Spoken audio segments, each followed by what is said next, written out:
Lancet आणि national Indian type आहे. Okay, journals आहेत.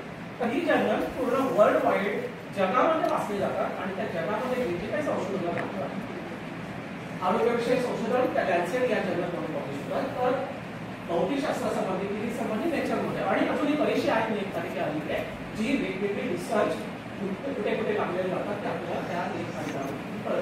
परंतु जन्म विज्ञानातील दावे सरळ सरळ टीव्ही अथवा वर्तमानपत्रे अशा संकेतावर न पडता तात्काळ प्रसिद्धी देणाऱ्या माध्यमांमध्ये केले जातात. टीव्हीमध्ये वगैरे आपण अलीकडे बऱ्याच बघतो पण ते लोकांच्या मनावर बिघडवण्याचा प्रयत्न सांगितलं. जर एखाद्याला आपण विचारलं की बाबा हे जे तू म्हणतोय ते असू शकत नाही किंवा पुरावा देऊ शकत नाही, पुढे केलेले पुरावे वादग्रस्त असतात, फोटो दिले असते तर ते अस्पष्ट असतात. पुरावे देण्याचा प्रयत्न करतात, फोटो अस्पष्ट असतात. वापरलेल्या तांत्रिक शब्दांची ते व्याख्या करत नाही.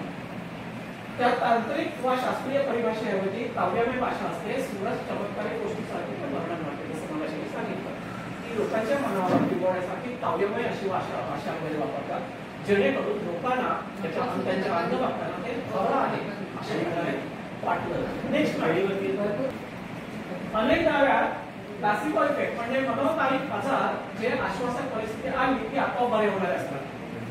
त्यामुळे काही दाव्यात प्लासिबो इफेक्टने आजार बरे झालेले असतात हे सत्य दडपले जाते.